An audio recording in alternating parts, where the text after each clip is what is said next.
नमस्ते and a very good afternoon to all my audience जिन्होंने अपना कीमती समय छुड़ाकर ISRF मेडिको जर्नलिज्म के इस खास पेशकश जो विश्व तंबाकू रहित दिवस that is world no tobacco day के साथ अपने आप को और अपने परिवारजनों को जोड़ा है। इस विश्व निषेध तंबाकू निषेध दिन की एक खास बात ये है कि ये है उसकी theme that is tobacco a threat to the environment. Actually WHO ने भी ये चीज मान ली है कि तंबाकू का सेवन ना सिर्फ एक व्यक्ति या एक परिवार को हानि पहुंचा रहा है, बल्कि वो संपूर्ण सृष्टि और अपनी पृथ्वी के लिए एक बहुत बड़ा धोखा हो चुका है। और क्यों ना हो, क्या आप जानते हैं कि एक तंबाकू के पैकेट से या एक सिगरेट के स्मोक में करीब करीब 7000 ऐसे केमिकल्स होते हैं जो इंसान को बहुत बीमार करने के पूरे पूरे पोटेंशियल रखते हैं। इसमें 70 केमिकल्स ऐसे हैं जो हमें हमारे शरीर में कैंसर निर्माण कर सकते हैं। और ये सब जानते हुए भी हमारे देश में अराउंड 4.62 ट्रिलियन सिगरेट बर्ड्स को तो 1.69 billion pounds of toxic waste निर्माण होता है जो हर जीव जंतु के लिए हानिकारक है। तो तंबाकू सेवन ना सिर्फ उसके सेवन कर्ता के लिए हानिकारक है, पर इतने सारे करोड़ों निष्पाप जीवों के लिए भी वो काफी काफी हानिकारक है। तो इसीलिए तंबाकू निषेध या tobacco de addiction, tobacco prevention, ये सारे विषय जो है they are serious topics of concern and that is why हम लोगों के लिए आज ये एक नेसेसिटी बन चुकी है और कोई ऑप्शन नहीं है इसके लिए। हमें इन चर्चाओं पे बात करनी ही होगी। तो इसी विषय में आगे चर्चा करने के लिए हमारे पास एक्सपर्ट पैनलिस्ट है जो उस तंबाकू निषेध या फिर टबैको डी एडिक्शन के हर पहलू पे अपनी राय आज हमें देंगे।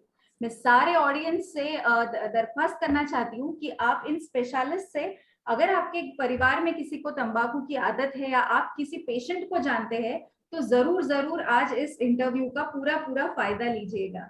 So I welcome all of you once again to this exclusive panel discussion on tobacco de-addiction. Thank you.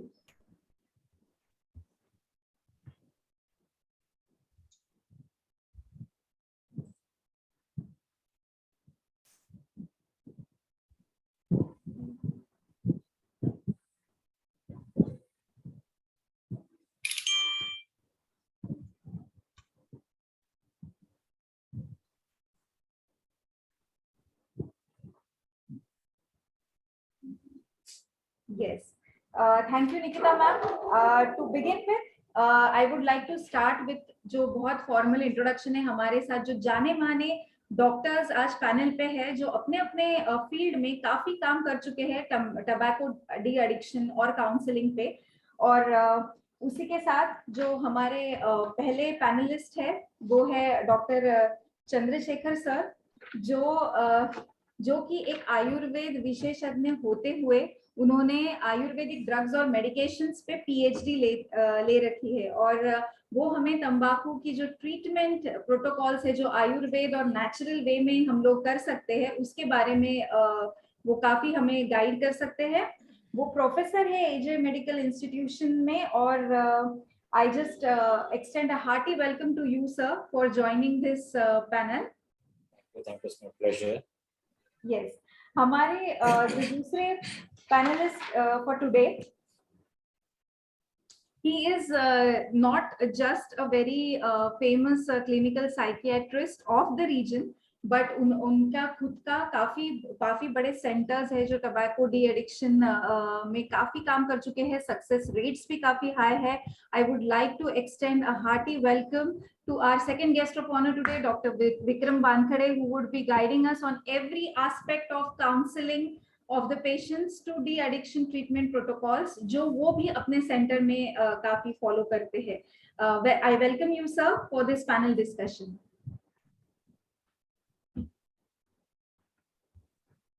Dr. Vikram, sir.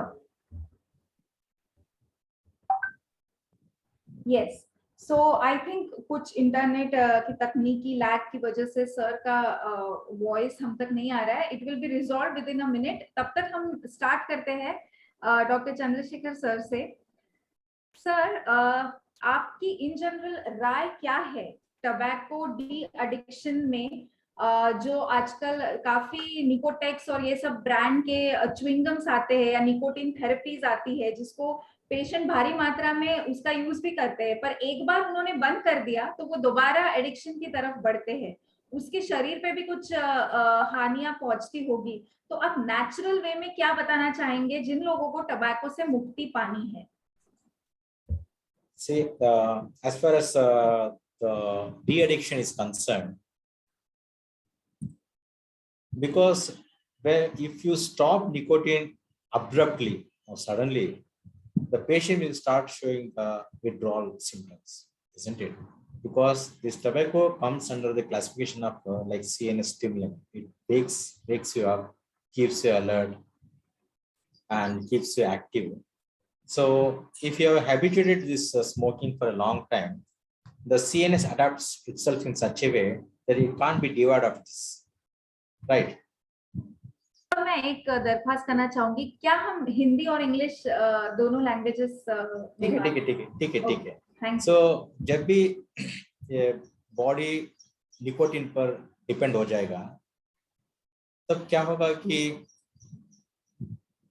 Adjustments बहुत दिक्कत हो जाएगा। हमारा सीएनएस में जो स्टिमुलेशन एंड डिप्रेशन दोनों बराबर रहता है when we are in normal. अगर हमने एक समय थोड़ा सा स्टिमुलेंट को आदत में शुरू कर ली तो हमारा डिप्रेशन लेवल भी थोड़ा सा बढ़ जाता है उसको मैचिंग करने के, ठीक है। सपोज इफ वी टेक ये 50% of stimulation and 50% of depression equal in the CNS. मैंने कुछ आदत की वजह से, इट में भी T, coffee, tobacco, water, it में भी, अगर मैंने थोड़ा सा उसका आदत कर लिया तो वो 60% हो जाएगा, तो मेरा सीएनएस का डिप्रेशन भी 60% उसको मैच करने के लिए इंक्रीज होगा। मैं डेली ऐसा ये इसको बोलते हैं ड्रग ऑफ अब्यूज बोलते हैं, है ना। तो क्या हो जाता है कि मुझे बहुत इच्छा होता है कि उसको और ज्यादा लो और ज्यादा लो, that's why it was reinforcement, क्योंकि वो डोपामिन लेवल ज्यादा होता है, nucleus accumulation, so that is reinforcing, that is a rewarding theory. तो क्या हो जाता है कि मैं 70 लेता हूँ, 70% हो गया तो डिप्रेशन लेवल भी 70% बढ़ जाएगा, क्योंकि it wants to match with that. 80% होगा, 90% होगा, ऐसे में इंक्रीज करता ही जाऊंगा तो डिप्रेशन लेवल बढ़ता जाएगा। अगर मैं टोबैको को इमीडिएट स्टॉप कर दिया तो वो 0 पे आ गए तो मेरा डिप्रेशन लेवल बहुत ऊपर होगा, तो पेशेंट बिकम लाइक कंप्लीटली वो किसी से बात नहीं करेगा और सोशल इंटरेक्शन से दूर हो जाएगा, और कई कई पे वो सुसाइड अटेम्प्ट करेगा, वो सब हो सकते हैं, नहीं तो चुराएगा, like he will steal something and all. तो कुछ भी हो, उसको डी एडिक्शन के लिए immediately we can't abruptly cease the either stimulant और डिप्रेशन इफ द पेशेंट उसका आदत पड़ गया तो हम क्या कर देंगे, उसको लॉन्ग एक्टिंग मेडिसिन के लिए उसको कन्वर्ट कर देंगे। अगर एक दिन में वो 10 सिगरेट या 15 सिगरेट पीता है तो हम उसको, अभी निकोटिन ट्रांसडर्मल पैच आता है, नहीं तो निकोगम आता है, निकोटेक्स आता है, वो सब वो देने के बाद क्या हो जाता है, उसमें से एक फायदा है इनिशियल ट्रीटमेंट। अगर आप स्मोकिंग करते हैं तो just now you told there are more than 7000 chemicals, so along with nicotine we have other chemicals in that, but if you just replace only nicotine, this 6900 something chemicals will be divided out of this. Yes. That is one advantage. Second thing, because he is taking without smoke, so pollution kam hoga. जी sir. That is the second option. Third option, we don't want the patient depression की तरह चले जाए क्योंकि suddenly drop कर देता हूँ, तो मैं क्या कर देता हूँ, उसको लॉन्ग एक्टिंग निकोटिन रिप्लेसमेंट के लिए लगा देता हूँ, ठीक है। बाद में क्या करता हूँ, slowly I will taper the dose, taper the dose so that even the depression level in this CNS can come back, and finally one fine day, maybe I may take 3 months, 6 months या 1 साल भी हो सकता है, तो strictly उसको follow up करके one fine day I'll make him to divide of this movement, but still he may be, वो उसके दोस्त के साथ जाएगा, इधर जाएगा उधर जाएगा, वो अगेन आदत पड़ सकता है। इसके लिए उसको प्रॉपर काउंसलिंग जरूरी है, और आयुर्वेदिक के तरफ से हम क्या करेंगे, we have some purification procedure, उसको शोधन क्रिया बोलते हैं, तो हम उसको थोड़ा सा पंचकर्म करते हैं, so to remove the toxins from the body. So we have 5 types of treatment, that's what called Panchakarma: vamana, virechana, Nasya, Anuloma. That is also 2 types of anuloma. That is, we give that vomiting therapy, the diarrheal therapy, the enema, and also we give some medication to the nostrils. That is Nasya Karma. So once we do this also maybe 1 महीने तक होगा ये treatment का full course. एक उसको बोलते हैं panchakarma therapy. Panchakarma therapy, उसके साथ उसको साइकोथेरेपी, उसके साथ उसको हम डाइट भी बोलते हैं. इसके लिए बोलते हैं हम पथ्य. पथ्य का मतलब क्या है ना कि whichever is compatible to your physical and psychological aspects, compatible, ऐसा हम उसको सात्विक आहार देते हैं. जी सर, डाइट से मुझे शिफ्ट होना चाहूंगी मैं डॉक्टर विक्रम सर पे. सर, आपके जो डी एडिक्शन सेंटर्स है वो काफी बड़े पैमाने में ट्रीटमेंट ऑफर करते हैं. तो व्हाट विल यू सजेस्ट, कितना रोल होता है मेडिकेशंस का, कितना रोल होता है डाइट का, और कितना रोल होता है पेशेंट के काउंसलिंग का? What will you say about this? Okay. First of all, diet is equally important as medications, is equally important as a counseling. हमें ये बहुत जरूरी है जानना कि जब कभी भी हम किसी भी तरह के एडिक्शन को ट्रीट करने जाते हैं, either it may be a tobacco addiction or alcohol addiction or cannabis addiction or some different kinds of substance abuse as well as some kind of behavioral addiction, जैसे कि आजकल हम देखते हैं कि मोबाइल एंड इंटरनेट एडिक्शंस भी है. So first of all, we need to understand that there is a role of normal physical well-being. सबसे पहले, because there is no health excluding mental health. So for your mental well-being, it is very well important that you should be free of any kind of addiction, because itself is a mental disorder. And for any mental disorder, we give a theory of a biopsychosocial model, where we have to deal with the biological status of the patient as well as the psychological status of the patient as well as the social status of the patient. We need to work on all the 3 parts of the patient's lifestyle. So of course the diet is important, and unfortunately we do have some limited medications for especially the tobacco de-addiction part of it. So naturally we'll have to rely on the psychotherapy part of it, that is the counseling part of it. Now, counseling, we all know that we take it as a general term. Anyone can counsel anyone. I always say that even a mother can counsel his son, a friend can counsel other friends. But there is a term called psychotherapy, which is the finest form of counseling, which is applied by a trained counselor as well as psychotherapist. और जो फिर जो psychotherapies हम de addiction में देते हैं किसी भी प्रकार के, तो उनका सबसे बड़े जो 2 पहलू है, जो पहले 2 इंपॉर्टेंट स्टेप्स है, वो है insight orientation as well as motivation enhancement. काफी बार ये होता है कि डी एडिक्शन के केसेस में आपको सफलता इसीलिए नहीं मिलती है क्योंकि पेशेंट ये मानने को तैयार नहीं होते हैं कि उन्हें कोई बीमारी है. एडिक्शन ये एक प्रकार की मानसिक बीमारी है, इट्स अ ब्रेन डिसऑर्डर. ये कंसेप्ट ही हजम करने में बहुत लोगों को दिक्कत आ जाती है, not even just to the patients but also to their family members, because it's a new concept for them. So जब तक ये जो एहसास है वो पेशेंट को नहीं होगा, ये इनसाइट पेशेंट के अंदर जनरेट नहीं होगी, पेशेंट सामने की थेरेपीज को और ट्रीटमेंट को कंप्लाई नहीं करेंगे. जब तक मुझे नहीं महसूस होता है कि मुझे कोई तरह की बीमारी है, जब तक मैं नहीं मानता हूँ, तब तक मैं आगे ट्रीटमेंट कंप्लाई नहीं करूंगा. ये सिंपल सी बात है. And once we get there, once we develop once the patient develops insight properly, then our next major step is for its motivation enhancement. क्योंकि हम पेशेंट को डिटॉक्स कर सकते हैं दवाइयों के माध्यम से, सलाइंस और इंजेक्शंस के माध्यम से, लेकिन सबसे इंपॉर्टेंट जो फेज होता है मेंटेनेंस का.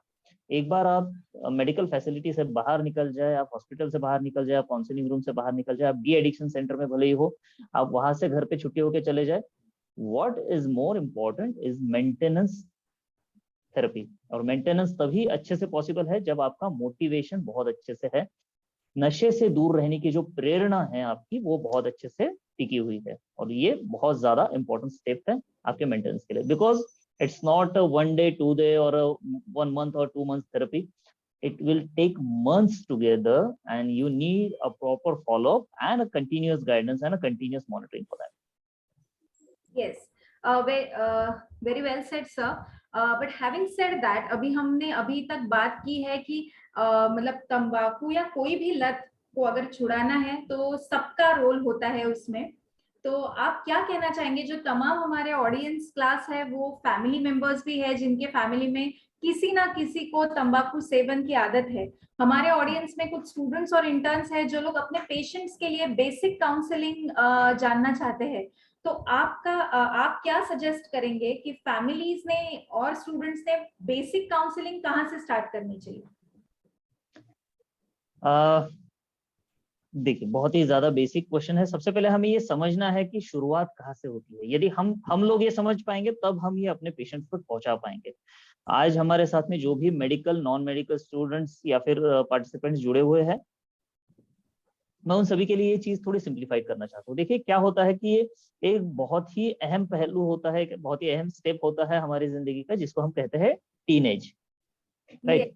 सो ये 13 to 19 का जो फेज होता है, ये बहुत ही खूबसूरत फेज भी है और उतना ही डेंजरस भी है।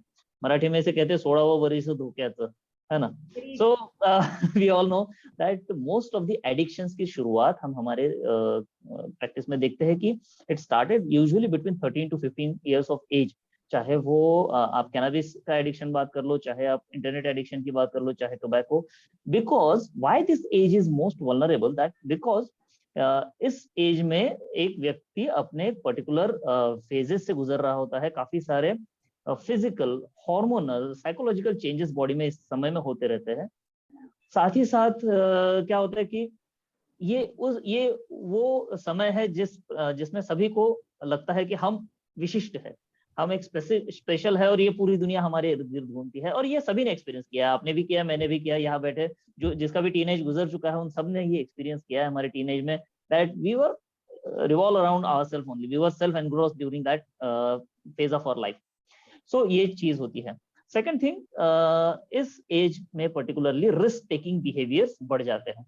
रिस्क टेकिंग बिहेवियर बोले तो अगर हम स्विमिंग करने जाए तो हम जानबूझ के तीसरे मंजिल से कूदने की कोशिश करेंगे। अगर हम बाइक चलाने जाए तो हम जानबूझ के 60 की जगह पे 70-80 की स्पीड में गाड़ी भगाना चाहेंगे, हम रेस लगाना चाहेंगे। तो हम ये रिस्क टेकिंग बिहेवियर्स उस एज में पर्टिकुलरली बढ़ जाता है because of the usual hormonal and psychological changes. Third more important thing is, जो हम कहते हैं ना कि हम हमारे रोल मॉडल्स ढूंढते रहते हैं ये फेज में। तो हमारे वो रोल मॉडल हमें कहाँ मिलते हैं? यूजुअली तो हमारे घर में, हमारे स्कूल में, हमारे कॉलेजेस में रहते हैं, लेकिन हम उन्हें देखना नहीं चाहते या फिर देख देख के बोर हो जाते हैं। हमारे टीचर्स, हमारे पेरेंट्स, हमारे कुछ जो गुरु हो सकते हैं वो हमारे रोल मॉडल हो सकते हैं, लेकिन हमें कुछ रोल मॉडल्स ज्यादा अट्रैक्ट करते हैं। वो हमें दिखते हैं फिल्म के पर्दों पर, राइट। वो हमें दिखते हैं इंटरनेट पे, वो हमें दिखते हैं यूट्यूब पे, और उनकी तरफ बट नेचुरली हम लोग अट्रैक्ट हो जाते हैं हमारे टीनेज में। और जब हम जैसे अभी मूवी आई थी KGF, जब रॉकी भाई के हाथ में जब सिगरेट मिलेगी, दिखेगी, तो ऑफ कोर्स पूरा यूथ पागल हो जाएगा कि भाई अरे यार, रॉकी भाई ने सिगरेट पिया तो मेरे को तो पीना ही पीना है। अगर मैं सिगरेट पीऊंगा तो शायद मैं भी उसके जैसा हैंडसम या फिर डैशिंग ऐसा दिखूंगा। सो हमारे रोल मॉडल को हम आइडियलाइज करने की कोशिश करते हैं ये पर्टिकुलर टीनेज में। सो एक कहीं तो भी यूथ उसको अपना स्टेटस सिंबल बनाना चाहते हैं, अपने एक लाइफस्टाइल का एक क्या हम कहेंगे कि एक आइडियलाइजेशन उसको करना चाहते हैं, और यहाँ से एडिक्शन की इसीलिए शुरुआत होती है। तो अगर हम किसी को काउंसलिंग देना चाहते हैं, या तो वो खुद पेशेंट है, या तो खुद पेशेंट के रिलेटिव्स हैं, या तो फिर टीनेज चाइल्ड के पेरेंट्स हैं, तो हमें सबसे पहले ये मानसिकता उन्हें समझानी पड़ेगी। यदि अब तक एडिक्शन शुरू नहीं हुआ है या फिर जस्ट उसकी शुरुआत है, तो हमें पेरेंट्स को ये मानसिकता उनकी समझानी पड़ेगी। सेकंड थिंग, हमें हमारे टीनेजर्स के लिए बेटर रोल मॉडल या तो खुद बनना पड़ेगा, या तो उन्हें कुछ रोल मॉडल्स अवेलेबल कराने पड़ेंगे। उन्हें थोड़ी जानकारी दिखानी पड़ेगी कि भाई हाँ, ये भी रोल मॉडल्स है जिन्हें आप फॉलो कर सकते हैं। शायद नुकसान कम, फायदे ज्यादा मिले आपको इनको फॉलो करके। बच्चों को सिर्फ सिखाना बंद कर दीजिए। सिर्फ सिखाने से बच्चे नहीं सीखेंगे, दे विल ऑब्जर्व यू। अगर आप घर में तंबाकू खा रहे हैं, आप घर में सिगरेट का स्मोकिंग कर रहे हैं, आप किसी भी प्रकार का नशा कर रहे हैं, आप घंटों मोबाइल लेके बैठे हैं, बच्चों को बोल दो आप मोबाइल रख दीजिए, this is not going to happen, right? You need to follow what you say exactly. So ये आइडियलाइज आपको करना पड़ेगा। और इम्पॉर्टेंट थिंग कि उनकी टीनेज साइकोलॉजी में कुछ कुछ नॉर्मल चीजें भी होती हैं। हाँ, वो थोड़े एरोगेंट हो सकते हैं, थोड़े रिबेलियस हो सकते हैं। आप भी थे आपकी टीनेज में, सभी लोग थे, हम भी थे। So this is a normal teenage psychology. तो इसे हमें ज्यादा ओवर करेक्ट करने की कोशिश नहीं भी करनी चाहिए। So there is a lot of the roles of a psycho education rather than a psychotherapy in the initial stages. So मैं यहाँ पे जो हमारे जो भी स्टूडेंट्स हैं जो ये काउंसलिंग की शुरुआत कर रहे हैं, आप अपने आने वाले पेशेंट्स को, उनके रिलेटिव्स को सबसे पहले इस बीमारी के बारे में, सबसे पहले ये बीमारी है ये उन्हें समझाने की कोशिश करिए। इस बात का साइको एजुकेशन उन्हें देना पड़ेगा। साथ ही साथ इसके फायदे नुकसान और इससे बचाव के तरीके हमें बेसिकली समझाने पड़ेंगे। Always, because the prevention is the best cure. Yes, thank you, sir. Having said that, from the teenage addiction, मैं मूव ऑन करना चाहूंगी हमारे तीसरे गेस्ट ऑफ ऑनर को जो ज्वाइन कर चुके हैं, डॉक्टर राजेश गोंधरेकर सर। ये एक मशहूर डेंटिस्ट होने के अलावा he is the dean of VYWS dental college Amravati. उसी के साथ साथ ये हमारे जो Maharashtra university of health sciences है उनके प्रमुख संचालकों में से एक है।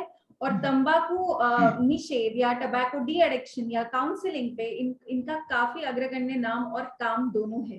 तो मैं सर से पहले तो वेलकम करना चाहूंगी। Sir, welcome to this panel discussion.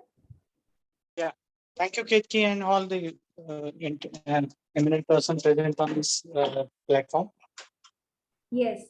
तो सर अभी डॉक्टर विक्रम सर से बात करते हुए हमने उस पहलू को टच किया है कि ज्यादातर टीनेजर्स टबैको और रिलेटेड हैबिट्स, हुक्का पार्लर्स है या स्मोकिंग टबैको है, इसमें काफी फॉल कर रहे हैं।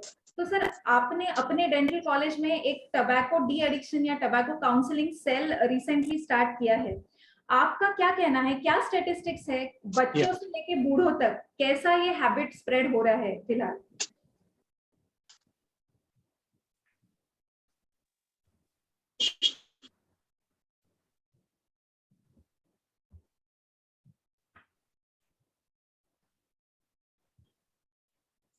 सर ओके, तो सर जब तक ज्वाइन कर ले दोबारा मैं वापस डॉक्टर चंद्रा सर के पास जाना चाहूंगी। सर, नेचुरोपैथी या नेचुरल चीजों का कैसा रोल होता है कोई भी डी एडिक्शन कॉम्बैट करने में? क्या हमें हमेशा किसी ड्रग पे ही डिपेंड करना पड़ेगा या there are some non pharmacological treatments also for the patients? से मैं पहले बोल चुका कि अगर वो addiction it has went to next level चला गया है तो उसको वापस लाने के लिए पहले तो उसको रिप्लेसमेंट भी करना होगा कि long acting nicotine replacement we have to do because suddenly we can't withdraw this drug, that is a important thing.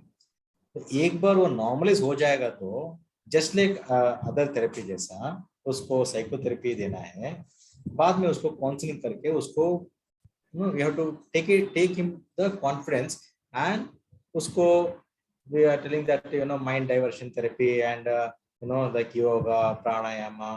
This yoga pranayama is actually non pharmacological.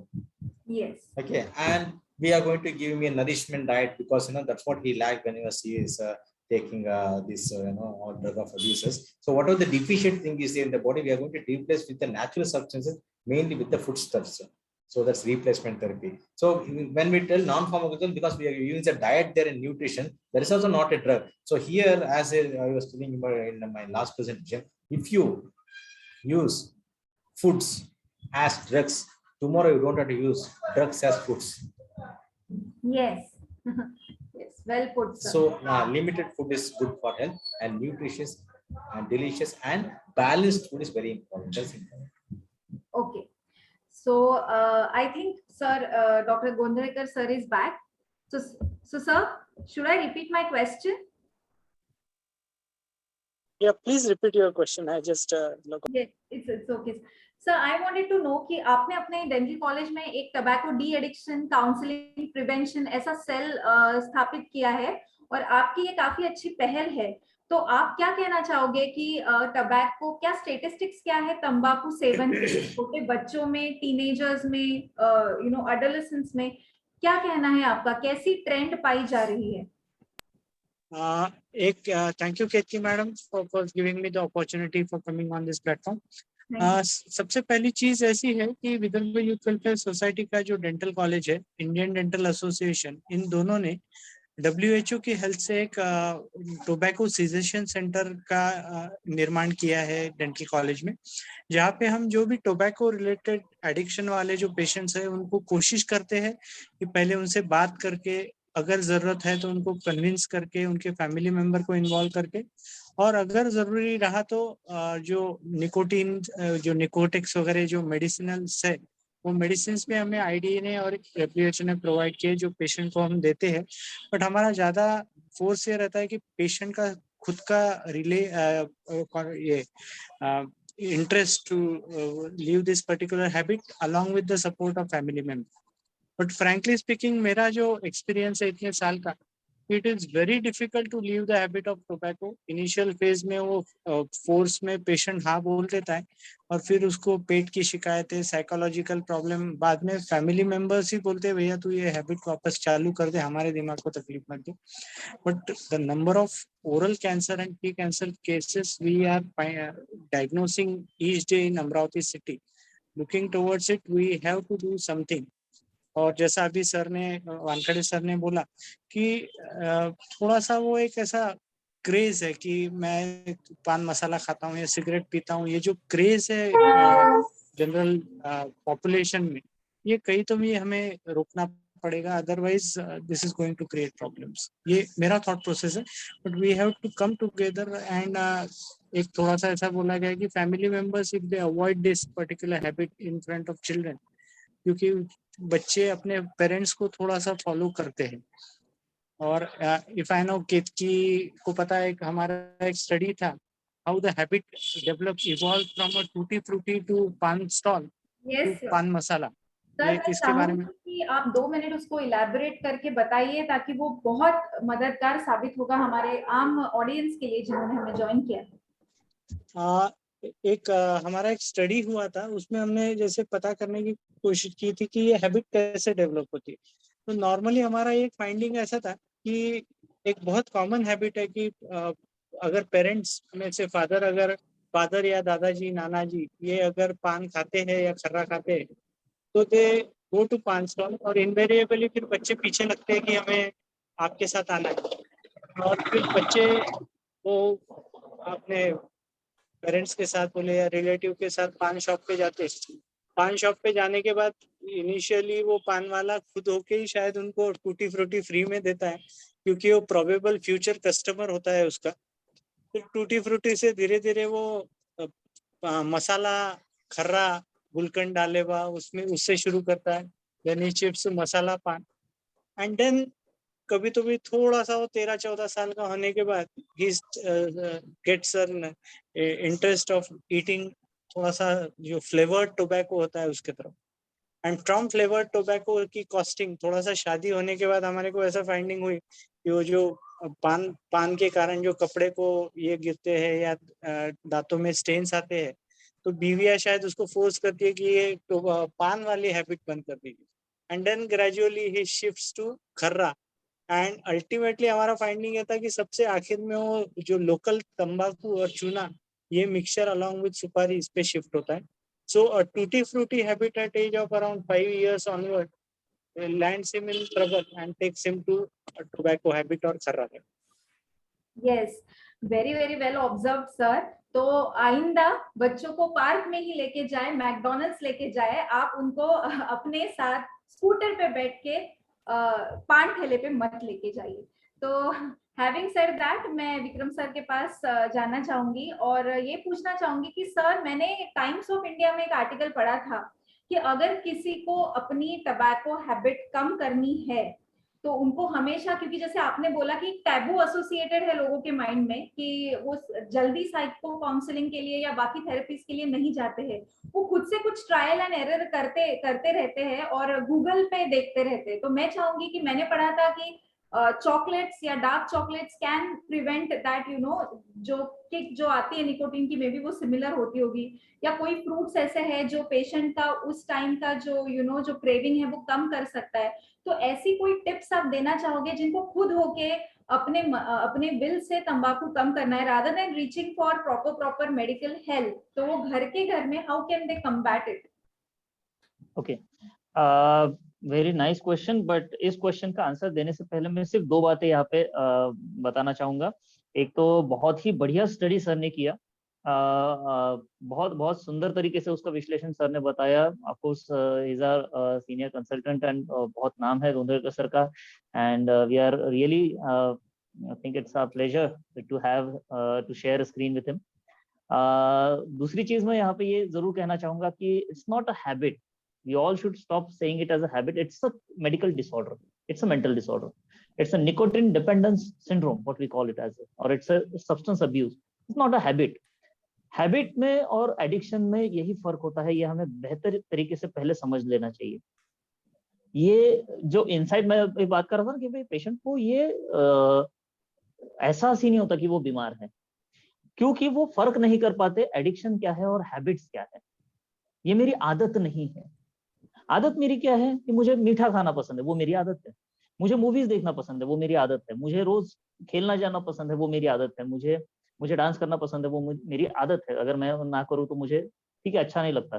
But it's not like that कि आज एक दिन अगर मुझे मीठा खाने को नहीं मिले तो मुझे विड्रॉल सिम्टम्स आ जाते हैं, मुझे बेचैनी हो जाती है, मेरी नींद खराब हो जाती है, मेरी इरिटेबिलिटी बढ़ जाती है। It's not like that. ये सारे विड्रॉल सिम्टम्स जब भी आने शुरू हो जाते हैं, दैट मीन्स आपकी जो आदत आप समझ रहे थे वो एडिक्शन लेवल पे पहुंच चुकी है, और जो एडिक्शन आप पहुंच चुके हो वो डिसऑर्डर लेवल पे, एक बीमारी के लेवल पे पहुंच चुका है ऑलरेडी, राइट? तो आदत से व्यसन और व्यसन से व्यसन की बीमारी, ये बहुत ये जो एक कंटिन्यूम है, इसे हमें जब तक हम नहीं समझ पाएंगे, हम इस आदत जो आप समझ रहे हैं, इस डिसऑर्डर से हम छुटकारा नहीं पा सकते हैं। अभी जो अल्टरनेटिव्स हम देते हैं, तो आपने जो पढ़ा है जैसे डार्क चॉकलेट के बारे में आप बात करें, तो हम भी बहुत कॉमनली, जैसे अलग अलग क्लासेस के लोग हमारे पास में आते हैं, तो हम एक बहुत ही सिंपल तरीके का उसके अंदर अल्टरनेटिव्स पेशेंट्स को देते हैं। अगर आपको तंबाकू की या फिर तंबाकू जन्य पदार्थ खाने की आपको तलब लग रही है, जो क्रेविंग आ रही है, भाई इच्छा हो रही है ना, बहुत हाई इंटेंस इच्छा जिसको बोलते हैं, उसको तलब हम कहेंगे, है ना। हमें भूख लग रही है, कुछ मीठा खाने की इच्छा हो रही है, हम उसको रोक सकते हैं, दबा सकते हैं, चल आज नहीं यार कल खा लेंगे, आज अवेलेबल नहीं है 2 दिन बाद खा लेंगे, हम रुक सकते हैं। लेकिन जो रुकती नहीं है वो तलब है, वो क्रेविंग है, जिसके लिए हम कुछ भी कर सकते हैं, किसी भी हद तक जा सकते हैं। That is craving and that creates an intense anxiety inside you. ये फिर इसके लिए, ये एंजाइटी को बंद करने के लिए, ये तलब को मिटाने के लिए इंसान उस सब्सटेंस को सेवन करता है, उस एडिक्टिव सब्सटेंस को अपने अंदर लेता है, चाहे वो स्मोकिंग हो, चाहे वो चबाने वाला तंबाकू हो। तो यदि आपको ऐसी क्रेविंग आती है, ऐसी तलब आती है, तो आपको क्या करना है, आप जो छोटे छोटे जो चीजें हैं घर में अवेलेबल होती है, सौंफ, अजवाइन, इलायची, लौंग, है ना, ये सारी चीजें हमारे घर में अवेलेबल होती है। आंवला सुपारी, सादा आंवला, ये सारी भी चीजें बहुत कॉमनली मुखवास के तौर पे घर में अवेलेबल रहती है, जिसका अगर हम सेवन करें, बराबर है, तो उस समय के लिए थोड़ी देर के लिए एक स्ट्रॉन्ग टेस्ट मुंह में जनरेट होती है, और थोड़ी देर के लिए वो क्रेविंग जो है वो सप्रेस हो जाती है, और वो टाइम निकल जाता है। किसी भी तरह के डी एडिक्शन के लिए ये बहुत जरूरी है कि हम वो क्रेविंग का जो समय है उसको टाल दें और आगे बढ़े। दिन में अगर मुझे 10 बार तंबाकू खाने की क्रेविंग हो रही है, तलब आ रही है, तो मैं स्टेप बाय स्टेप आगे यदि बढ़ूं, अभी तलब आ रही है, इसको मिटा दो, आगे का आगे देख लेंगे। नेक्स्ट टाइम वापस 2 घंटे बाद तलब आ गई, ठीक है, अभी इसको मिटा दो, आगे का आगे देख लेंगे। मैं ये कहता हूँ कि बहुत ही शॉर्ट स्टेप लेने चाहिए, सिंपल स्टेप लेने चाहिए, लेकिन हम एक एक स्टेप से ही मीलों का सफर तय कर सकते हैं। तो चाहे इसके लिए डार्क चॉकलेट्स भी किसी को हेल्पफुल होते हैं, डार्क चॉकलेट सभी को पसंद भी नहीं होते, या फिर सबके रीच में नहीं हो सकते हैं, may be financial and all, तो सादा च्युइंगम्स आते हैं, मिंट च्युइंगम्स होते हैं, सादी टॉफीज होती है, जो सादी गोली होती है, जो किसी भी दुकान में मिल जाती है, वो हम ले सकते हैं। बहुत ही बेहतरीन चीज सर ने यहाँ पे बोली है कि टूटी फ्रूटी से लेके, मतलब भाई पान ठेले पे जाके हम टूटी फ्रूटी बच्चों को खिलाते हैं, चेरी खिलाते हैं, और वहां से लेके हैबिट्स जनरेट हो सकती है कुछ, जो कि बाद में फिर एडिक्शन की तरफ जा सकती है। सो मैं सीधे सीधे हमारे पेशेंट्स को सिर्फ एक ही बात कहता हूँ, भाई आप कुछ भी कर लो, पान ठेले से आने वाली कोई भी चीज घर में नहीं आनी चाहिए। बस ये सिंपल रूल भी अगर हम फॉलो कर ले, हाँ आप पान खाते हैं, मसाला पान खाते हैं, कोई घर में बना के पान खाते हो, दैट्स हम हमारी संस्कृति में उसको पाचक कह के भी हम खाते हैं, ठीक है। लेकिन जब उसके अंदर तंबाकू का इस्तेमाल होना शुरू हो जाता है, तो वो एक पचन के लिए होने वाली जो आदत है वो जिंदगी भर का नशा बन जाती है। जी और एक मेरा छोटा सा ऑब्जर्वेशन मैं अभी सर के साथ में भी शेयर करना चाहता हूँ कि जैसे सर आपने बोला कि जो एडल्ट्स है अपने घर के बच्चों को स्कूटर पे बिठा के पान शॉप तक लेके जाते हैं। हमने हमारे सोशल लाइफ में ये भी बहुत कॉमनली देखा है कि हमारे घर में मेहमान आते हैं और हम उनके सामने सौंफ अजवाइन के साथ साथ में ये जो मुखवास रखे होते हैं, उनके साथ में एक तंबाकू की पुड़िया और क्या हम कहेंगे कि एक चूने की डब्बी और वो कत्था वगैरह सब रखा जाता है साथ में। तो ये बहुत कॉमन प्रैक्टिसेस है पूरे इंडियन फैमिलीज के अंदर। और काफी बार अगर उसमें के तंबाकू खत्म हो जाए तो एडल्ट जो है वो बच्चों को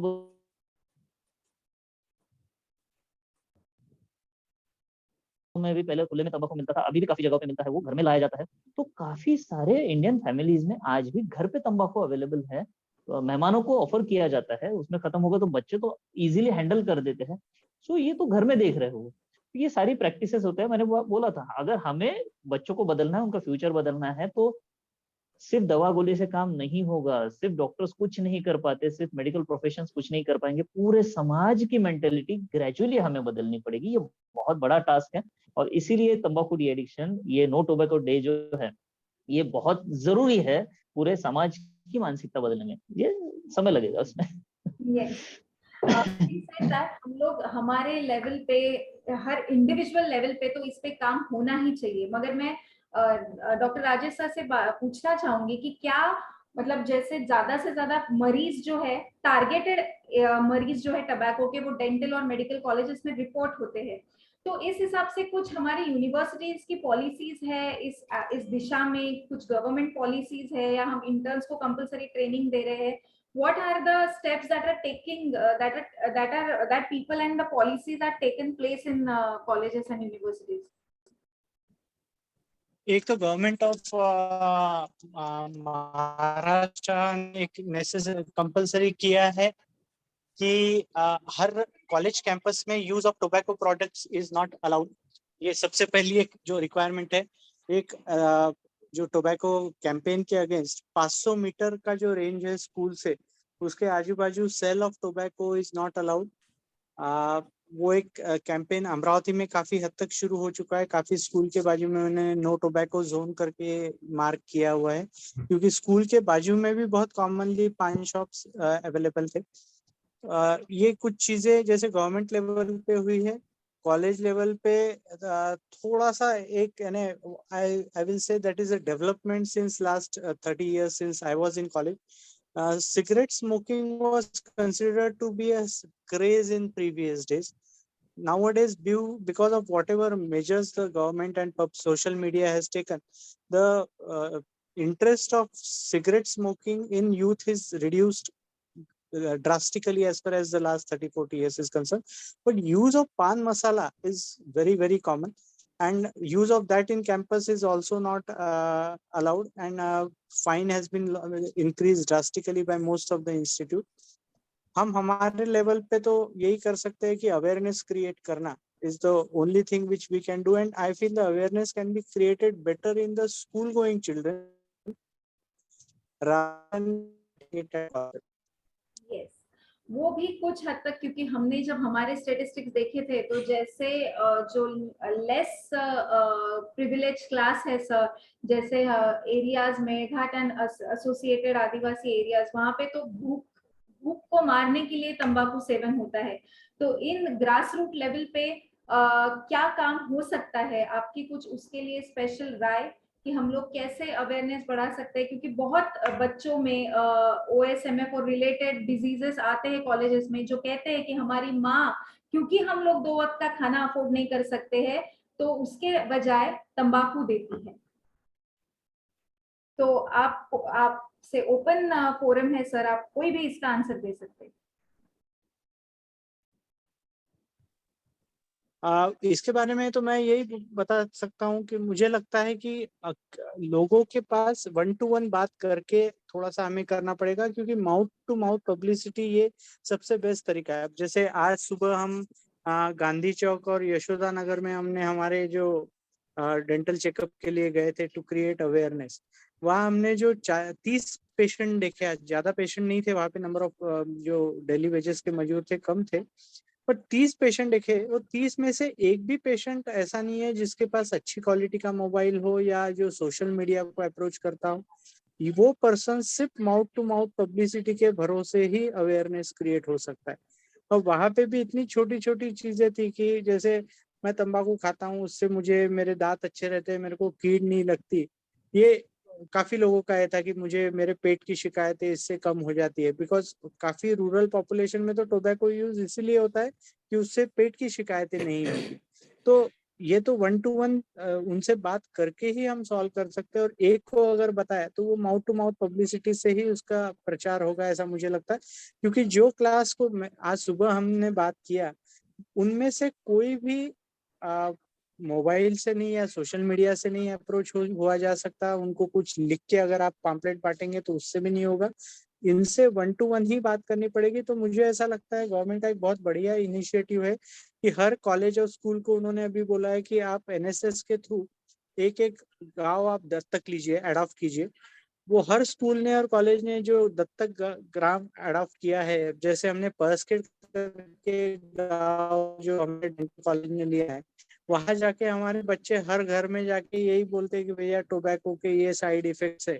हमारा सिंगल पॉइंट वही एजेंडा है, यानी पानी, एक तो क्लीनलीनेस रखो और टोबैको मत खाओ। तो वैसा अगर हर स्कूल कॉलेज ने किया तो it will make huge difference to the. Very very very well said sir.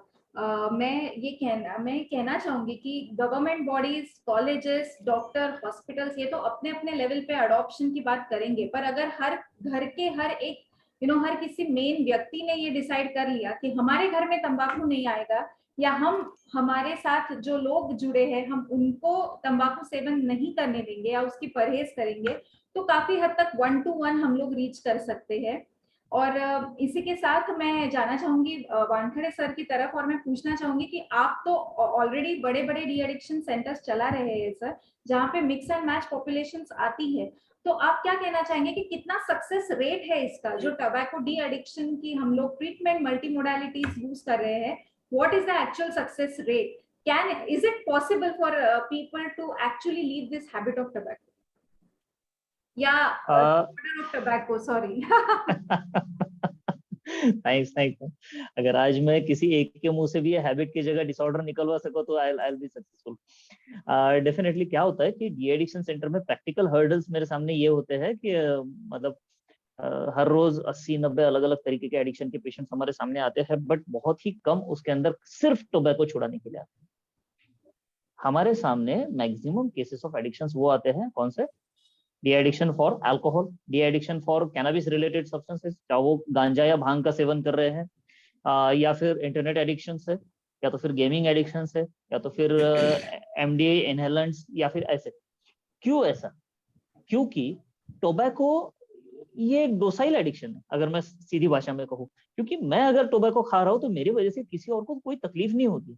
मैं किसी को गाली गलौज नहीं करूंगा, मैं किसी को मारूंगा नहीं, मैं किसी का पैसा नहीं चुराऊंगा, मैं I do nothing in that sense ज्यादातर केसेस में। बट जब मैं शराब का सेवन करूंगा, जब मैं गांजा, भांग, इन सारे चरस, इन सारे चीजों का जब सेवन करता हूँ, तो मेरे बिहेवियर में तुरंत चेंजेस आ जाते हैं और उसका मेरे आजू बाजू के लोगों को जल्दी तकलीफ हो जाती है। तब मेरे पेरेंट्स हो, चाहे मेरे घर वाले, चाहे मेरे सोशली जो मेरे साथ में लोग रहते हैं, वो मेरे को लेके डी एडिक्शन सेंटर में आके भर्ती करवा देंगे। क्योंकि भाई जो एडिक्शन के जो बीमार लोग हैं उन्हें तो ये इंसाइट ही नहीं होती है, उन्हें तो एहसास ही नहीं है कि हम बीमार हैं, तो कोई ना कोई भर्ती करवाने आएगा। तो होता यह है कि प्राइमरीली डी एडिक्शन सेंटर में टोबैको डी एडिक्शन के लिए आने वाले लोगों की संख्या बहुत ही कम मात्रा में होती है। यहाँ आने के बाद में भी जब हम उन्हें डी एडिक्शन के तौर तरीके, जानकारी, सारे जो एफर्ट्स और काउंसलिंग सब सिखाते हैं, स्टिल उनका मेजर फोकस शराब, कैनबिस और अदर सब्सटेंसेस पे ज्यादा रहता है। और हमारा ये बहुत ज्यादा अनुभव है कि डी एडिक्शन सेंटर में से बाहर जाने के बाद में सबसे पहले यदि वो कोई चीज करते हैं तो तंबाकू वापस खाना शुरू कर देते हैं। जी क्यों? क्योंकि बहुत ही मुश्किल है पेशेंट्स को ये समझाना कि भाई आपका सबसे बड़ा दुश्मन वही है जो साइलेंट किलर है, जो साइलेंटली आपको कुल करता है। हमें पता है कि कैनबिस और तंबाकू, मतलब गांजा भांग और तंबाकू, इनको गेटवे ड्रग्स कहा जाता है। व्हाई? बिकॉज मैक्सिमम लोगों के एडिक्शन यही से शुरुआत होते हैं। ये पहला सब्सटेंस होता है जिसका नशा करना, जिसका सेवन करना कोई भी व्यक्ति पहले शुरू करता है, और बाद में ये नशा दूसरे नशे को आमंत्रण देता है, राइट? तो उसको फिर दूसरा, मतलब शराब तंबाकू के बाद में शुरू करेंगे, गांजा भांग तंबाकू के बाद में शुरू करेंगे, चरस अफीम, ये सारे जो नशे हैं जनरली तंबाकू के बाद में कोई भी व्यक्ति शुरू करता है। तो उनके नजर में तंबाकू ये एडिक्शन है ही नहीं, या एडिक्शन का डिसऑर्डर तो किसी हद तक नहीं हो सकता है। तो बहुत मुश्किल है इन्हें पेशेंट तक पहुंचाना, जरूर नामुमकिन नहीं है, लेकिन अगर सक्सेस रेट अगर आप बोलेंगे प्रैक्टिकल वर्ल्ड में, I would say it is still less than 10% because of such an events. और जैसे कि हम बार बार यहाँ पे एम्फसाइज कर रहे हैं कि ये सिर्फ गवर्नमेंट पॉलिसीज से नहीं बदलने वाला, ये सिर्फ डॉक्टर्स, हॉस्पिटल से, डी एडिक्शन सेंटर से, काउंसलर से नहीं होने वाला है, पूरी समाज की मानसिकता बदलनी पड़ेगी। मैं 1 मिनट और आपका लेना चाहूंगा कि I am not going to criticise, but सच हम छुपा नहीं सकते। सरकार की काफी बार दोहरी भूमिका भी हमें देखने को मिलती है। आप तंबाकू गुटखा के आप बिक्री पे बैन लगा देते हैं, आप उनके सेलिंग पे बैन लगा देते हैं, प्रोडक्शन पे बैन क्यों नहीं लगाया है? राइट, आप प्रोडक्शन बंद कर दीजिए, बिक्री होगी नहीं उसकी, राइट? आप सिर्फ सेलिंग पे बैन लगा रहे हैं, आप बना रहे हैं, खाने वाले को भी कुछ नहीं बोल रहे हैं। कितने ऐसे प्रैक्टिकल लाइफ में ऐसे स्कूल्स और कॉलेजेस है जिनके सच में आजू बाजू में 500 मीटर की दूरी पे तंबाकू नहीं बिक रहा है, राइट? जब कोरोना में लॉकडाउन लगा था तो सरकार को सबसे पहले नशे के ठेके ही पहले खुलवाने पड़े थे। क्यों? क्योंकि उनके टैक्स बेनिफिट्स कम हो रहे थे। ये रियलिटी है, ये हम सब देख रहे हैं हमारे समाज के अंदर। लेकिन एक्चुअली जब हम देखने जाए, अगर हम लॉन्ग टर्म की बात करें, तो सरकार को मिलने वाला टैक्स बेनिफिट और जन सामान्यों में होने वाली जो मेडिकल इमरजेंसीज है, और इसके वजह से जो डिसेबिलिटीज लोगों को हो रही है, उसके वजह से जो आर्थिक नुकसान पूरे समाज का हो रहा है, वो कई ज्यादा है। इतना टैक्स तो 3 गुना तक नहीं मिल सकता सरकार को, उससे ज्यादा 3-4 गुना ज्यादा ये डिसेबिलिटीज की वजह से हमारा जीडीपी कम हो रहा है, ये मैं कहूंगा, और उससे नुकसान हो रहा है। पहले तो भाई एडिक्शन में पैसा गवाओ, और उसके बाद में उसके वजह से अगर तबीयत खराब हो गई है, उसके कॉम्प्लिकेशंस को ठीक करने के लिए फिर हॉस्पिटल्स में और दवाइयों में पैसा गवाओ। कहाँ जा रहा है पैसा? That's correct. पर इसी के साथ मैं ये भी कहना चाहूंगी सर कि जैसे आपने कहा मुश्किल है पर नामुमकिन नहीं है, तो हर इंसान आइदर फैमिली मेंबर जो परेशान है एडिक्शन के साथ, जिनको लगता है कि हमारे फादर या हस्बैंड या और कोई, अभी तो ladies are also indulging in tobacco addiction, तो जिस किसी को लगता है कि उन्हें हेल्प चाहिए, उनको प्रोफेशनल हेल्प चाहिए या उनको काउंसलिंग चाहिए, वेयर शुड दे रीच? कोई हेल्पलाइन नंबर्स है या फिर लोगों ने कहाँ अप्रोच होना चाहिए? क्या बेटर ऑप्शन है देन गूगल? इस मामले में मैं यूजुअली कहता हूं कि आप गूगल मत करिए, लेकिन इस मामले में आप जरूर गूगल कर सकते हैं, क्योंकि आपको हेल्पलाइन नंबर्स काफी सारे अवेलेबल हैं, नेशनल हेल्पलाइन नंबर्स भी आपको अवेलेबल हैं। यदि आपको नहीं जाना है गूगल के पास में, आपके शहर के किसी भी डेंटिस्ट के पास आप चले जाइए, किसी भी साइकियाट्रिस्ट के पास आप चले जाइए, किसी भी फिजिशियन के पास आप चले जाइए, they will definitely guide you, वो आपको सही दिशा में मार्गदर्शन करेंगे। डी एडिक्शन सेंटर अगर आपके शहर में नहीं है तो आप ओपीडी बेसिस पे ट्रीटमेंट ले सकते हैं, आप अन्य कई शहरों में जा सकते हैं। डेफिनेटली बहुत ग्रास रूट लेवल तक, तालुका लेवल तक, और जो छोटे छोटे गांव कस्बे हैं वहां तक भी ट्रीटमेंट ऑप्शंस पहुंचे हुए हैं। प्राइमरी हेल्थ केयर जो प्रोवाइडर्स है, प्राइमरी पीएचसीज है, वो लेवल पे भी ये जन जागृति प्रोग्राम्स काफी बार हमें देखने को मिलते हैं, और treatment, yes, there are treatment options available. तो डेफिनेटली कोई एक हेल्पलाइन नंबर भी अगर आपको नहीं मिलता है, वो तो गूगल पे इजीली अवेलेबल है, लेकिन डेफिनेटली आप किसी भी स्वास्थ्य केंद्र में जाके इसकी जानकारी एवं इसकी सलाह और मार्गदर्शन और ट्रीटमेंट आप जरूर ले सकते हैं। Thank you. चंद्रा सर से मैं बात करना चाहूंगी कि आपने कोविड टाइम्स में जो हमने इंटरव्यूज किए थे सर, आपने बहुत अच्छे घरगुती नुस्खे बताए थे जो इम्यूनिटी बूस्टर्स के, और वो काफी अप्रिशिएट किया गया था। भारी मात्रा में हम लोगों को बहुत ज्यादा क्वेरीज उस पर पूछी गई थी। तो ऐसे कुछ आप घरगुती नुस्खे बता सकते हैं लोगों को टू स्टे अवे फ्रॉम जो तलब मार सकते हैं, या और कुछ? आप समझ रहे हैं मेरी बात को? I just guess. पहले मैं I want to just throw some light on different aspect. Then मैं आपका जो भी प्रश्न है उस पर आता है। जिस देश में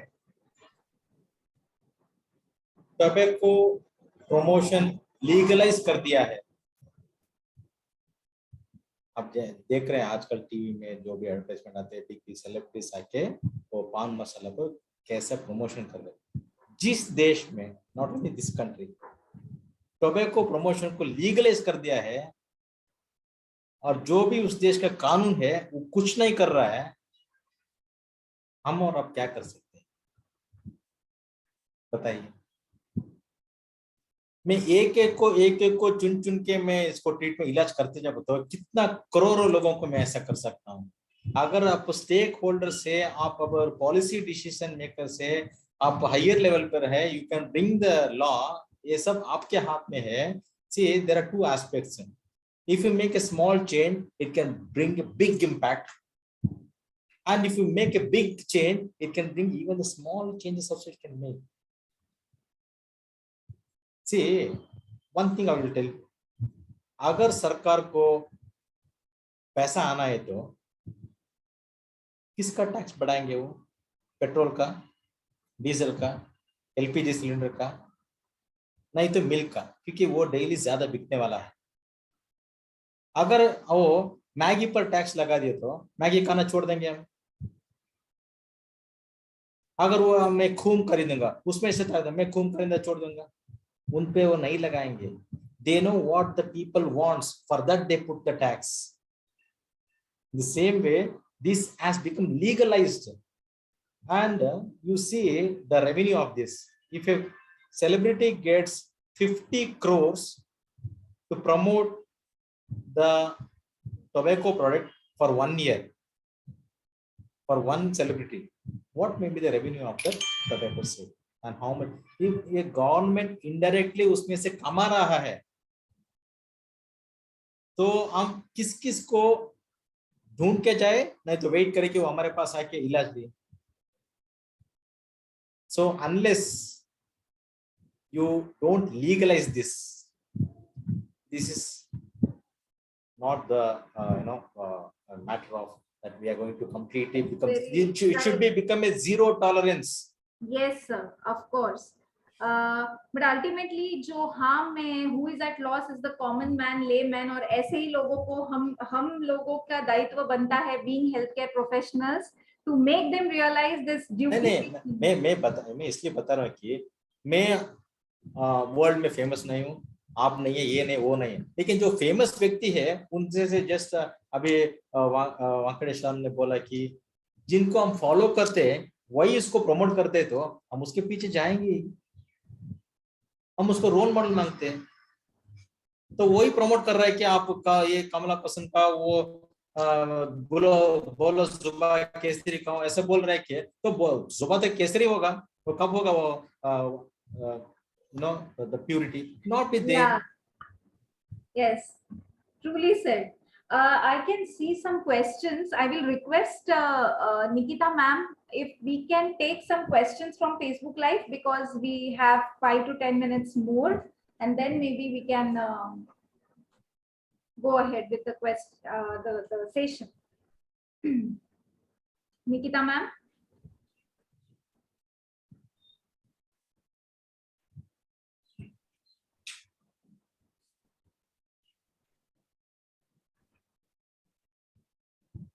Nikita ma'am, are you there?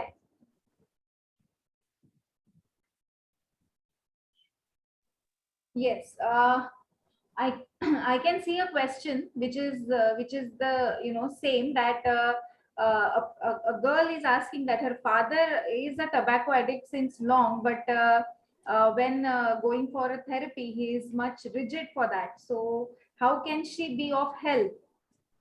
I think that question has been answered. But sir, Vikram sir, you would like to take this question? Yes, definitely. I think the problem is much, much, much bigger than what we are dealing with, what we are seeing it as, what we are talking about it. Yes, it's a very big problem. But definitely, there is always a one small step that we can start with. So, if at all your father is rigid, better, you can provide him some kind of literature, some kind of videos और some kind of information that he can like. जैसे उनको यदि अगर वो YouTube को follow करते हैं तो कुछ ऐसी YouTube वीडियोस आप उनके सामने उनको शेयर कर दीजिए कि पापा ये एक बार देख लीजिए। यदि वो कुछ पढ़ना लिखना पसंद करते हैं तो उनको कुछ ऐसा कुछ लिटरेचर आप फॉरवर्ड कर सकते हैं कि भाई पापा आप पढ़ लीजिए, ठीक है, आपको हमारी बातें नहीं पसंद आती है, आप देख लीजिए एक बार कि ये शायद आपको हजम हो जाए, शायद इसमें से आपको कोई इंसाइट मिल जाए। चाहे ऐसी व्यक्ति जिनकी बातें आपकी पापा मानते हो, राइट, जैसे कोई बड़े भाई है, कोई अच्छे दोस्त है जो उन्हें इस तरह से समझा सके कि वे एटलीस्ट एक बार डॉक्टर के पास चल के, एक बार काउंसलर के पास चल के देख तो लेते हैं कि प्रॉब्लम है भी या नहीं है। व्हाटएवर आपको नहीं करना है आगे तो आप मत करिए। कितनी भी डिफिकल्ट राह है तो उसकी शुरुआत एक कदम से ही होगी, पहला कदम ऐसे भी आया तो भी चलेगा। Thank you. Another question is like nicotine patch के ऊपर है कि निकोटीन पैचेस जो कमर्शियली अवेलेबल है, व्हाट इज द रोल? हम लोग बिना प्रिस्क्रिप्शन पेशेंट को दे सकते हैं?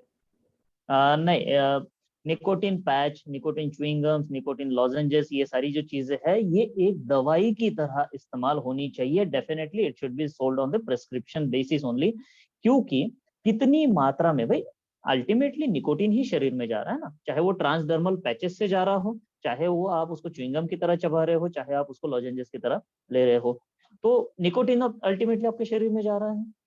रिप्लेसमेंट, निकोटीन रिप्लेसमेंट थेरेपीज हम जिसको कहते हैं, जिसके वजह से हम निकोटीन दूसरी तरह से शरीर में लेते हैं, उनका बेसिक रोल ये होता है कि वो आपको किक नहीं देती है।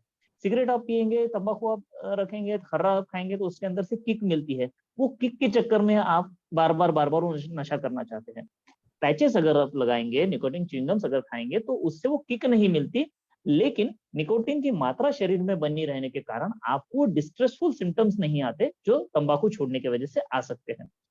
काफी लोग तंबाकू छोड़ना इसीलिए नहीं चाहते क्योंकि वो डरते हैं, मैं छोड़ दूंगा तो मेरे को सुबह सुबह मेरा पेट साफ नहीं हो जाएगा, मेरे को भूख नहीं लगेगी, मुझे बेचैनी हो जाएगी। तो ये जो विड्रॉल सिम्टम्स है ये रिप्लेसमेंट थेरेपीज की वजह से नहीं आएंगे, तो आपको एक स्मूथ वे ये प्रोवाइड करते हैं जिसकी वजह से आप निकोटीन से दूर जा सके।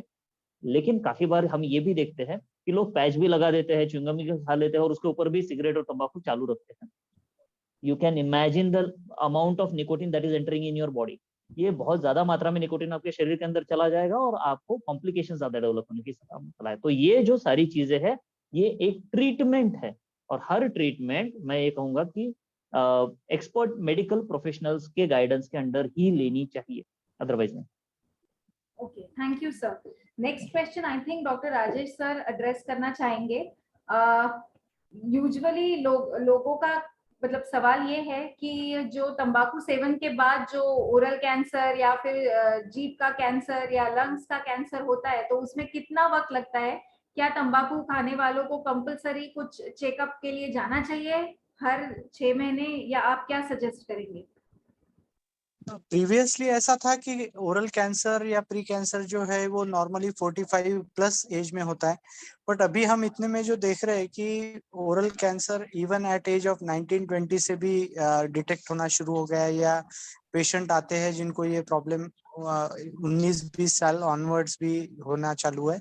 तो इसके लिए बीच में एक बहुत अच्छा कंसेप्ट इंडियन डेंटल एसोसिएशन ने और Tata institute of fundamental research ने लॉन्च किया था, self assessment of oral cavity which is very easy. जो अगर आप आपके मुंह में रेगुलर बेसिस पे आईने में अगर देखना शुरू करो, आपके ओठ को, आपके गाल को, आपके जबान को, इवन आजकल तो अपन मोबाइल के थ्रू भी फोटो या वीडियो निकाल के यू कैन एग्जामिन इट, जो आपको नहीं आईने में नहीं अच्छे से दिखता है। तो अगर आपके मुंह में कोई लाल या सफेद चेंजेस आए हैं, जो नॉर्मली गुलाबी रंग का आपका मुंह का कलर होना चाहिए म्यूकोजा का, वो अगर व्हाइट या रेडिश हो जाता है, या किसी भी तरह का अल्सरेशन है, या आपको जलन होती है कुछ तीखा या स्पाइसी फूड से, तो मुझे ऐसा लगता है कि जैसा केतकी मैडम ने बताया, हर 6 महीने में आपने आपका सेल्फ एग्जामिनेशन तो करना चाहिए। और ये इसमें से मैंने जो क्लिनिकल साइंस बताए, इसमें से कुछ भी चीजें होती है, या शार्प कस्प है कहीं मुंह में, रेगुलरली छाला होता है, तो आप आपके डेंटिस्ट या ईएनटी सर्जन को पक्का दिखाना चाहिए, ऐसा मुझे लगता है। क्योंकि अगर सेल्फ एग्जामिनेशन किया और ओरल प्री कैंसर के स्टेज में हम अगर डिटेक्ट कर सके, तो मुझे ऐसा लगता है कि बहुत से problem we will be able to solve. Yes, ये तो हो गई बात ओरल कैंसर की। विक्रम सर, अगर इंटरनली जैसे कैंसर ऑफ लंग्स या इंटेस्टाइन, अगर इन ये चीजें, तो these are certain things which do not come with any alarming signs, तो will you recommend a proper follow up of tobacco and related substance addicts? I mean apart from therapy, जो counselling therapies है, उसी के साथ साथ in general health checkup के बारे में आप क्या कहना चाहोगे, क्योंकि फैमिली मेंबर्स को हेल्पफुल रहेगा। Yes definitely. अगर हमें लगता है कि हम या तो हम बहुत ज्यादा मात्रा में तंबाकू का सेवन कर रहे हैं, चाहे आप सेवन कर रहे हैं, चाहे आप उसको छोड़ने की कगार पे है या फिर उसके अंडर ट्रीटमेंट है, in any case I think a detail physical examination as well as the regular visits are important. मेरे ख्याल से किसी भी एज ग्रुप में आप है, लेकिन अगर आप काफी समय से तंबाकूजन्य पदार्थों का या फिर किसी भी एडिक्टेड सब्सटेंसेस का सेवन कर रहे हैं, तो you should visit your consultant, your physician, your psychiatrist or your surgeon also, so that अगर symptoms नहीं है तो साल में एक बार हम रूटीन चेकअप करवा सकते हैं। और यदि पर्टिकुलर कोई सिम्टम्स है, चाहे आपको पेट में दर्द हो रहा है, चाहे आपके जो स्टूल का कलर है वो चेंज हो रहा है, डार्क कलर्ड स्टूल्स अगर हो रहे हैं, अगर आपको स्पुटम में या फिर आपने जो बलगम है उसके अंदर खून आपको मालूम पड़ रहा है, या फिर कुछ कलर उसका चेंज हो रहा है, तो भी आप कर रहे हैं। पचन में यदि लगातार गिरावट हो रही है या फिर वजन रेगुलरली बेसिस पे कम हो रहा है, तो जरूर आपने जांच करवानी चाहिए। ज्यादातर देर तक रहने वाली खांसी जिसको हम एड्रेस कर रहे हैं, जिसका हम उपचार ले रहे हैं, फिर भी वो रिस्पॉन्ड नहीं कर रही है, डेफिनेटली जो हमारे चेस्ट फिजिशियंस होते हैं हमें उनके पास जाके देखना चाहिए। जरूरत पड़ने पर हमें एंडोस्कोपी, ब्रोंकोस्कोपी, कोलोनोस्कोपी, इस तरीके के स्कोपीज या तो फिर किसी और प्रकार के अल्ट्रासाउंड या फिर सीटी स्कैन के जैसे इन्वेस्टिगेशंस भी अवेलेबल हैं, जिसके माध्यम से हम जल्दी से जल्दी निदान लगा सकते हैं, डायग्नोसिस कर सकते हैं और ट्रीटमेंट भी जितनी जल्दी। हर एक किसी भी मेडिकल ट्रीटमेंट में एक बहुत इंपॉर्टेंट चीज होती है कि अर्ली डिटेक्शन। किसी भी यदि प्रमाण का अगर हम जल्दी से जल्दी डिटेक्ट करें, उसको जल्दी से जल्दी उसका डायग्नोसिस करें, तो उसका ट्रीटमेंट ज्यादा प्रभावी तौर पे हम दे सकते हैं और रिजल्ट हम अच्छे एक्सपेक्ट कर सकते हैं। Thank you so much sir, valuable information. सब लोगों से अच्छा इंफॉर्मेटिव सेशन रहा है। एंड मैं ये कहना चाहूंगी कि हमारे सारे एक्सपर्ट पैनलिस्ट के ईमेल आईडीज हम लोग शेयर करने वाले हैं लोगों के साथ, जो लोग आपको डायरेक्टली हेल्प के लिए, if at all they want, they can reach you on your email IDs.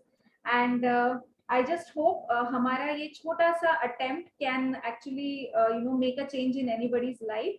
So thank you once again. Yes. Can I take a few seconds of you? Just take a liberty. Yeah. ये जो इस साल की जो theme है, that is really interesting. Yes. Tobacco, the threat to the environment. Yes. क्या किसी को पता है ये क्यों हुआ है कि टोबैको खाने वाले इंसान को थ्रेट हो सकता है, but what is the threat to environment? Yeah, sir, जैसे initially ही there are things which are coming कि इतना toxic waste and pollution में वो ये हो रहा है. At the same time, it is lying free in the environment. It is not even getting disposed of. It is Exactly. not biodegradable. So, and why it is important to India, because India is one of the topmost producer of tobacco. पूरी दुनिया में सबसे ज्यादा tobacco उगाने वाले देशों में हमारा नंबर है, सबसे ज्यादा टोबैको दुनिया में भेजने वाले, एक्सपोर्ट करने वाले देश में हम टॉप मोस्ट है, one of the top most है, और सबसे ज्यादा तंबाकू का सेवन करने में भी तो कंज्यूमर्स भी हम टॉप मोस्ट है। और ये जो है, ये मतलब वे हम सिगरेट्स का स्मोक जो आ रहा है, it creates a trillions of metric ton of ये सिगरेट स्मोक, और इसको तंबाकू को जन्य पदार्थ जो बनाते हैं उन सारे प्रोसेसेस में ट्रिलियंस ऑफ टन जो कार्बन डाइऑक्साइड का एमिशन हो रहा है, जो टोबैको के पैकेट्स में छोटी छोटी जो प्लास्टिक के पैकेजिंग उसे हो रहे हैं, उसके वजह से जो प्लास्टिक पोल्यूशन और मिल रहा है। ये पैकेजिंग्स पे भी सरकार ने बैन लाया है actually, but that's not getting implemented. So everything is getting far bigger than just for an individual. ये धोखा, ये जो हार्म है, ये जो थ्रेट है, ये सिर्फ एक इंडिविजुअल तक नहीं बचा है, it is spreading all across the globe and our planet itself. So that's why WHO को इस थीम के साथ में हमारे सामने आना पड़ा है। मुझे लगता है ये बहुत गहरा चिंतन का विषय है हम सभी के लिए कि अब तो सोचना पड़ेगा और अब तो एक्शन लेनी पड़ेगी। जी, बहुत ही वेल पुट सर। मतलब ये चीज तो ऐसी थी कि when it comes to finances, तो गोंदायकर सर हमेशा कहते थे कि काजू से एक्सपेंसिव टबैको जाता है, if I am not wrong sir. Exactly, right. Yes, so sir हमेशा कहते हैं कि काजू से ज्यादा महंगा पड़ता है एक फैमिली को टबैको का बर्डन, बट स्टिल काजू ना लेते हुए टबैको को ऑप्ट करते हैं। तो there is some, as you rightly said sir, there is, this is a mental disorder which needs attention right now, right today. So with this quote, yeah, yes, Chandra sir, please unmute yourself. So I want to tell the two more factors for environment. It is, can you hear me? yes Can sir, you hear me? you are very Yes. well audible sir. Yeah. About 22 billions liters of waters are used in production globally. That is also environmental threat, because we are using this water for production of toxic. That's why environment comes. That what is then 84 million metric tons of carbon dioxide emission released into the air annually, which is equivalent to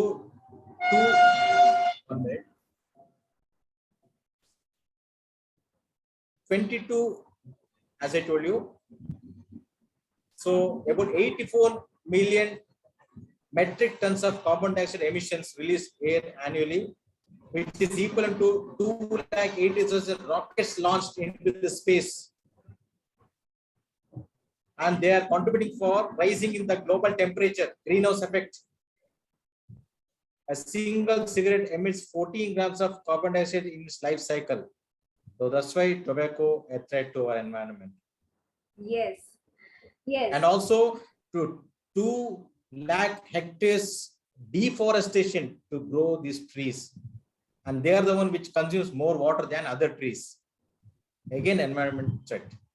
These are the relevant topics of today's. That's a conclusion. Yes, thank you, sir. So brainstorming from all the aspects, I think we have almost done. And aap logo ke email IDs are being shared. Those whoever wants to take benefit of, you know, some guidelines or suggestions from these expert eminences, kindly reach out to us and we would be very happy to help you out. Thank you to all the panelists for their precious time and valuable information that they have shared. Or I would again like to say that we need to actually start taking steps from our own individual levels. So thank you once again, everyone. Thank you, Ketki ma'am. Thank you. Thank you all, Thank you. Vikram sir and Chandra sir. Thank you. Thank you. Thank you so much. So Thank you. with your permission, should I end the meeting? Yes. Yeah, and for upcoming Marico journalism topics, please stay tuned and with innovative journalism. Before leaving, I would like to share the correspondents and editors news corner here. Thank you.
Yes. Okay, Thank thank you. you. Yeah, so that was all about medico journalism. Nikita ma'am, you want to say something? Yeah, for next episode, stay tuned.